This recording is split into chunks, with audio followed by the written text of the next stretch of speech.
pertama dia disambut sebagai raja, tetapi kemudian sambutan itu lalu pelan-pelan mengarah kepada Golgota. Dan masih di Yerusalem orang berteriak salibkan dia. Dan bagi kita Minggu Palma itu memang benar-benar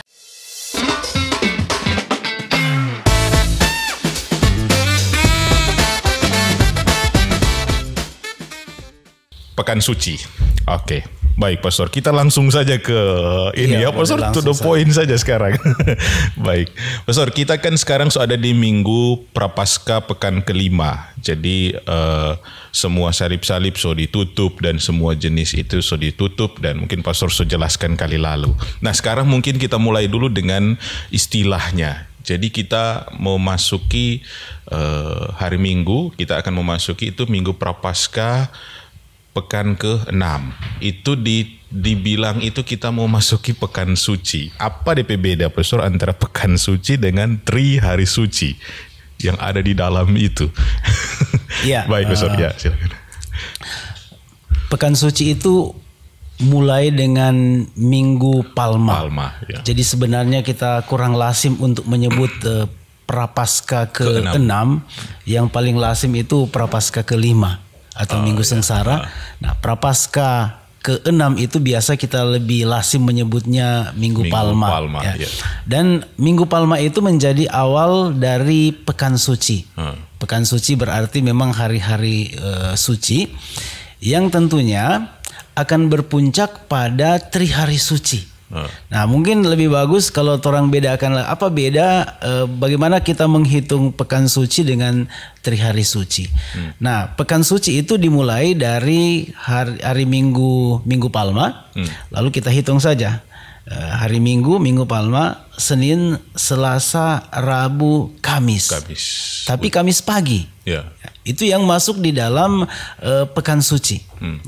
Lalu kemudian sesudah Pekan Suci, maka kita memasuki Tri Hari Suci. Tri Hari Suci itu menyangkut apa? Dia mulai dengan hari Kamis, tetapi hari Kamis petang atau malam. Dimulai dengan misa yang kita sebut misa Kamis Putih. Jadi mulai dengan hari Kamis Putih, lalu kemudian Jumat Agung dan malam Vigili Paskah. Jadi Sabtu Suci itu masuk di dalam Tri Hari Suci biarpun dia tidak termasuk satu bagian dari Tri Hari Suci. Nah, bedanya di mana? Dikatakan bahwa Pekan Suci itu berarti kita mulai memasuki saat-saat sengsara Tuhan Yesus yang kita mulai dengan memperingati saat Yesus masuk di kota Yerusalem disambut oleh orang-orang di Yerusalem dengan seruan Hosana Putra Daud, terpujilah dia yang datang dalam nama Tuhan. Nah, ini tampaknya dia punya nuansa bukan nuansa sengsara karena orang mengeluk-elukkan Yesus sebagai raja, tetapi justru ini menjadi awal dari sengsara Tuhan Yesus. Setelah dia masuk di Yerusalem itu pertama-tama dia dieluk-elukkan sebagai raja, ditinggikan, tetapi di kota yang sama pun barangkali orang yang sama yang menyambut Yesus berteriak salibkan dia. Jadi tentu kontras yang menarik. Di satu pihak dia di kota suci orang Yahudi, Yesus masuk, pertama dia disambut sebagai raja, tetapi kemudian sambutan itu lalu pelan-pelan mengarah kepada Golgota. Dan masih di Yerusalem orang berteriak salibkan dia. Dan bagi kita Minggu Palma itu memang benar-benar kita bersama dengan Tuhan Yesus memasuki kota Yerusalem, tetapi juga dari Yerusalem itu kita mulai pelan-pelan menuju ke Golgota. Nah, karena itu pada Minggu Palma itu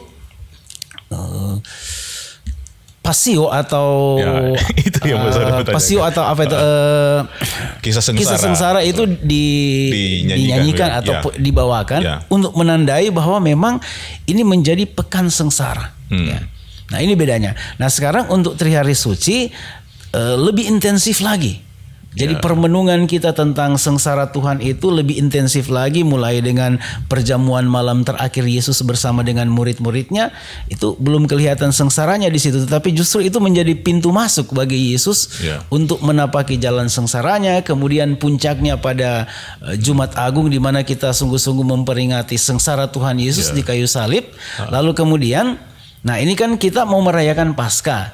Jadi sengsara itu bukan tujuan ya. Kalau Yesus itu hanya berakhir pada sengsara dan kematian, maka Paulus bilang kalau Yesus tidak bangkit maka sia-sia iman kita. Jadi iman kita itu bukan hanya berhenti di salib, tetapi iman kita itu harus beralih kepada kebangkitan. Nah itu kebangkitan itulah yang menjadi puncak dari seluruh lingkaran perayaan Paskah, bahkan menjadi puncak dari pengakuan iman kita, dan itu yang kita rayakan pada puncak Trihari Suci itu pada malam Vigili Paskah. Jadi itu bedanya. Jadi semacam satu dinamika perjalanan. Jadi kita berjalan bersama dengan Tuhan Yesus mulai dari kota Yerusalem, lalu perjamuan malam terakhir, lalu kemudian di Taman Getsemani sampai pada akhirnya di Golgota. Tapi Golgota itu bukan tujuan terakhir ya.